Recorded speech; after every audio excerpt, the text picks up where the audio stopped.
trading well away from the key support levels. I think that with the S&P had it even higher, the Aussie could do the same. Okay, so reversion to the mean period. This retracement could offer you some interesting opportunities to join this trend. What is the best when it comes to the Elliot Wave principle is that whenever you think you have enough of data and price confirmation when the low is in, well, you exactly know where the validation level stands, the closest one. It's right here. Okay, it's at 0.6422. So as long as you are trading above the level, there's a chance that after a pullback we'll see more upside.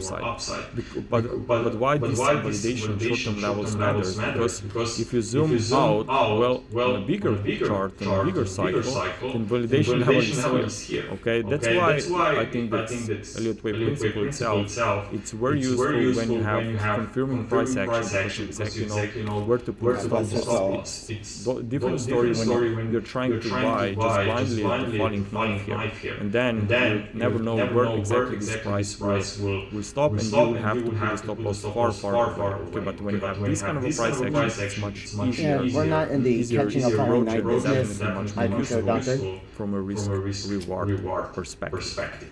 Also, it's not only Aussie rebound, we have also seen a very nice rebound here on the Kiwi as well. So Kiwi, as you know, we've been looking for this valuation right into the 78.6%. Very nice recovery has showed up, and it looks like that's an impulse again, signaling for more upside. So this market came to the upside despite the fact that Bank of New Zealand cut rates last week, but they said that probably they hit the limit with cutting rates. So in other words, means that they are not going to cut rates further. In fact, there were some, they even said that they're seeing the economic activity has improved in recent months. So that's maybe why they will hold back on further cuts, and that's why we have seen this reversal to the upside, because markets will always try to move on expectations. What banks economic data will be in the future, what banks will do in the future, central banks, and not what's happening right now, okay? Because it's most of the time buy the rumor, sell the news impact. So Kiwi here, validation level is at this lows, long we are trading above that level after pullbacks, I think that we could see more gains, and that's not the only tool. We also have dollar Mexican peso as well. I know that we've been analyzing this one quite closely recently. Our intraday updates, by the way, on our website. We also have not only this webinar this webinar, but also have the intraday smaller structures, like 4 hour time frames as well. So it really depends what kind of a structure is there and what kind of clarity we spot. But recently, dollar Mexican peso was doing pretty well. We've seen a retest of the previous fourth wave triangle pivot, then we've seen a sell-off through the channel support. You can call it a flag if you wish. So we retested this, and now it looks like that we are headed lower. So maybe the final leg here to the downside could be in the cards. But then after 5 waves down, in the cards or in the cartel, okay, maybe these reversals could happen on a lot of fronts. Now let's take a look also on dollar yen. So dollar yen is I mean, I have to admit it's a very tricky because it moves into one direction. Then you have that could possibly pull the trigger and bring the pair in the other direction, but then some point they are just watching, they don't want to comment the exchange rate. Even if this one is moving to the upside, even if the whole trading community knows that they don't like what they see on the charts, and this makes me think that we have to be very careful at the potential with the potential bullish trades or trends. We also have another point of resistance at wave 2 of the first cone.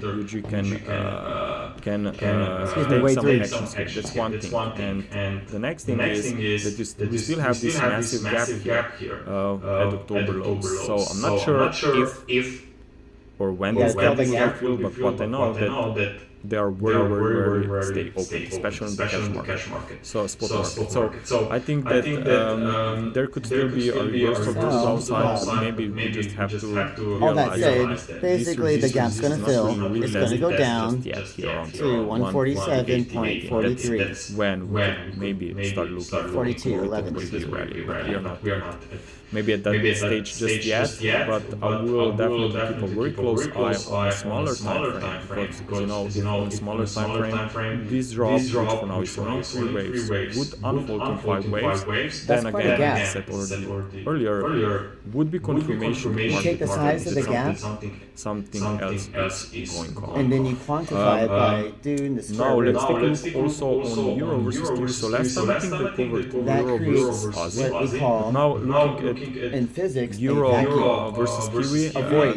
keep in mind that whenever you are in risk on mode, whenever you have Keep that gravity in mind. central banks It might weigh heavily. like from New Zealand, Unintended. Canada, from Australia, that Thank you all for here all day. very Be sure to tip your bartender. are slowing down a bit the overcycle and now signaling for a pause, then you will see a very strong impact also on those cross pairs, especially when you also will have stocks in risk on mode. Okay, because whenever stocks are in risk on mode, then investors will be more linked and to commodity currencies. So in such I'd case, say equity markets, range of bound. course, I would not be surprised to see if there's going to be further risk on that Euro versus New Zealand dollar and other similar pairs will come to the downside. And if I would say, those will have a intermediate very term, aggressive yes. sell-off. Short From the term, most recent sideways. highs, looks like a wedge formation.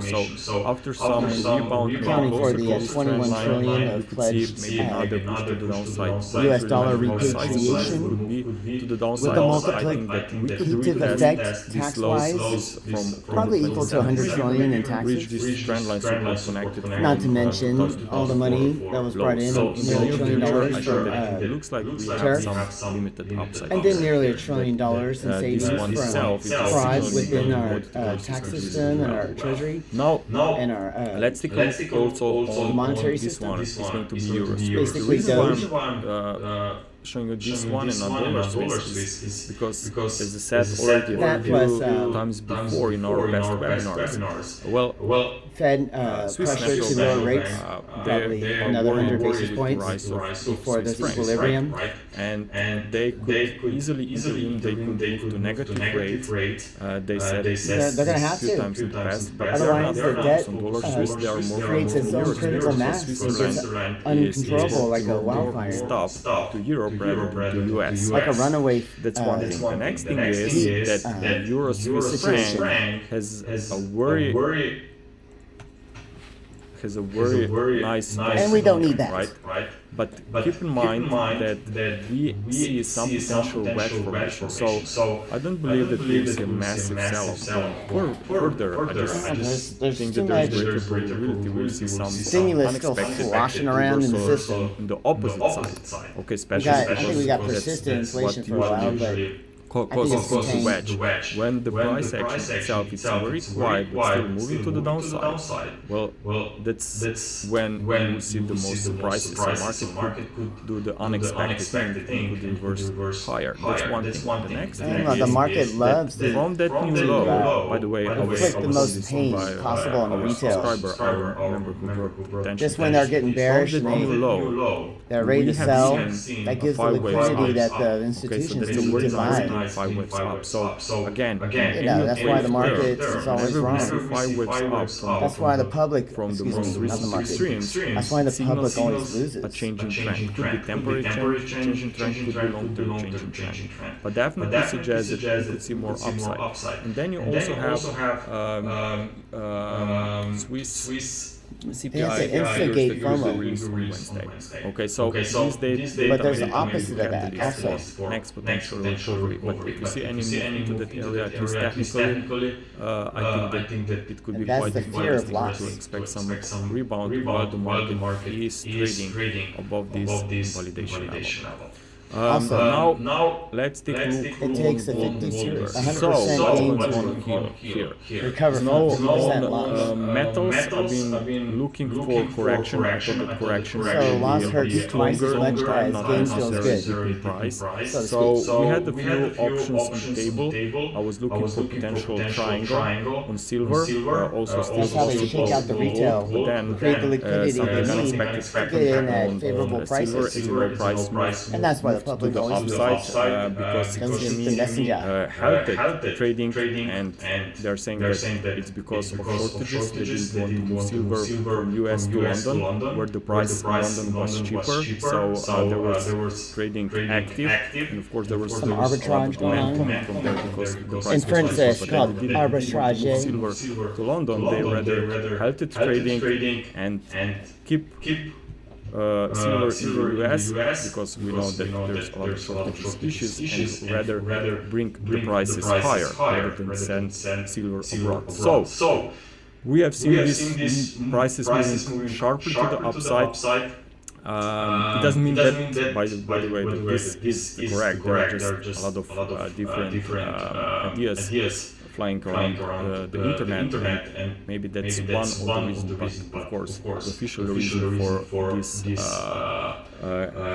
halted trading on Friday is a bit different, as you know.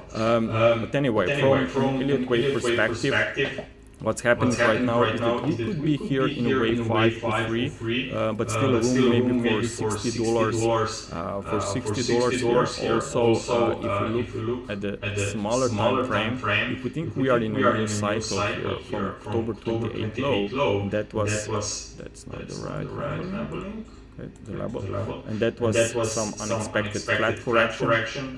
Well, we were now then making a new 5 waves rise. But even if this 5 wave rise is going to be ending diagonal, we still should see more upside. And the reason why I came with the idea of the ending diagonal is because in the first this recovery you had 3 wave structure. Okay, and that's also one of the reasons why we were looking for potential more complex correction rather than calling a new uptrend. Even if I would be turning bullish down here with wave 1, 2, you would then have later on after this wave 3 rally, wave 4 would invalidate the bullish interpretation. So it was a very tricky situation, not easy to find kind of a useful setup here on these smaller time frames cycles. Of course, longer term cycles is a different story. But here now, even if that's going to be some kind of a wedge, which by the way is still very hardcore, I have to admit, you still could expect more upside. So after pullbacks, if we get any the previous supports, as you know, to stay in uptrend, the previous highs should turn into support here around $54.80, $55 per barrel. Yeah. Sorry.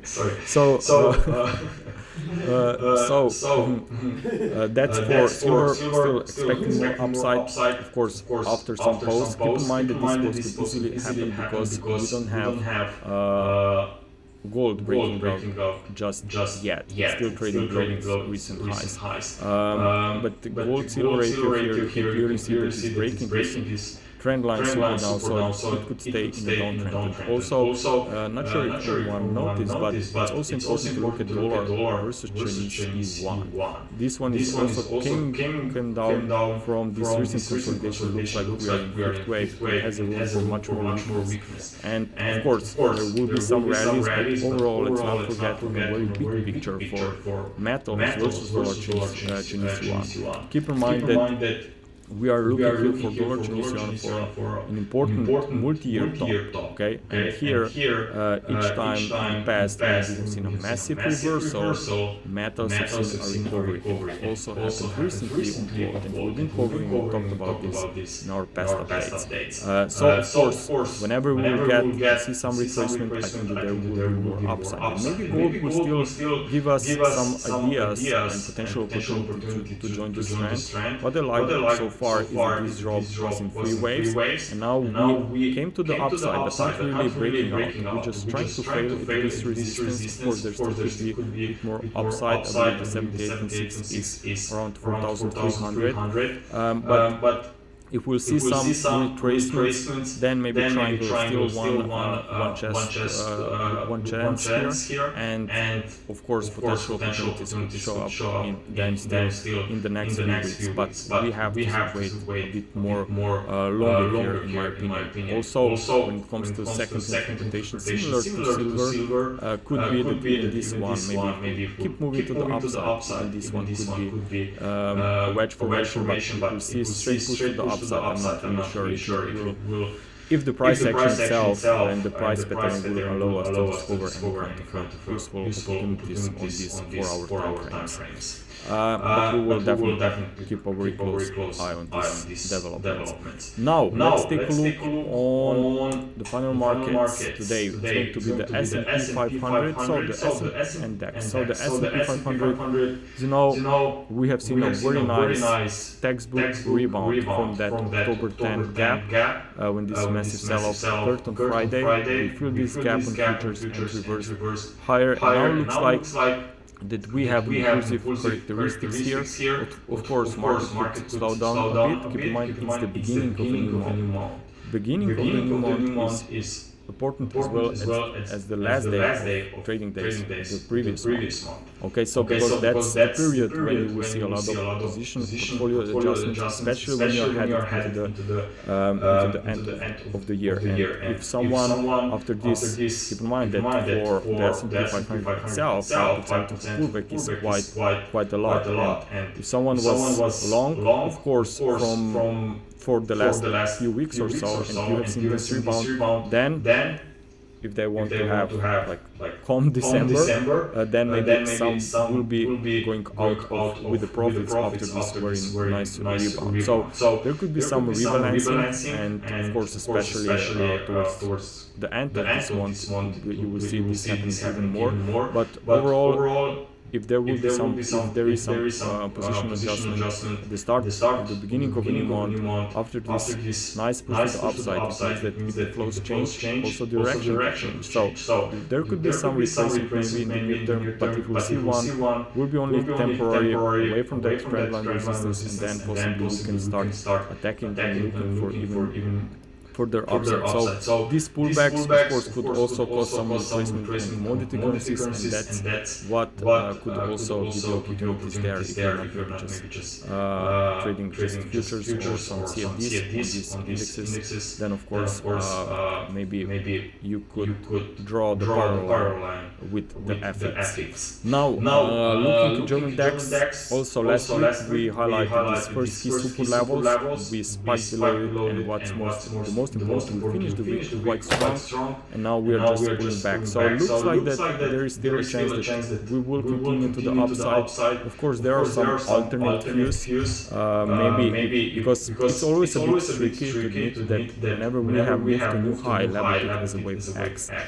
There's much more common to see wave B move to new high rather than wave X, and then wave C, as you know, should be structured by 5 waves. And this could also be the case if we would see some kind of a wedge here and retest the lows. But even if that would be the case, still I will be looking for limited downside here, because this whole price action is very muted, very slow, basically since May or April of this year. So it looks like a correction within uptrend. It's not, of course, it's not always easy to be smart and exactly say where this whole fourth wave has ended. But I think that we could see a push to new highs. And keep in mind that there were even periods when DAX was making new highs, the S&P 500 was lagging, and also vice versa. So it would not surprise me that this could also happen maybe in 2026. But in 2026, after this final legs to the upside, after maybe final drop in dollar,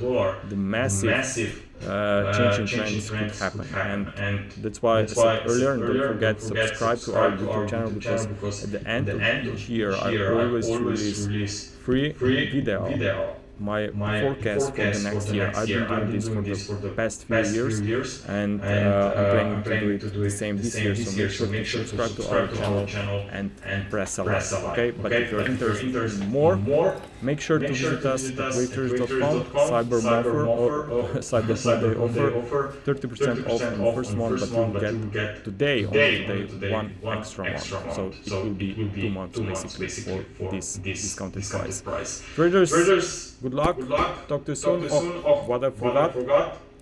US single stocks will be updating this in the next 24 hours or so. So that's a free beta service. If you are interested, make sure to register, apply for registration. There are some interesting levels yet to be discovered, interesting setups, especially now when you have these things turning around, not only on the S&P 500, but also on other big indexes as well, like technology sectors.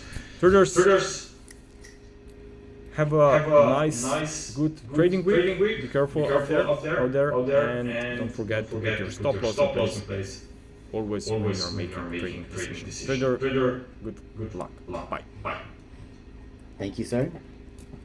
We appreciate you. I can speak for everyone.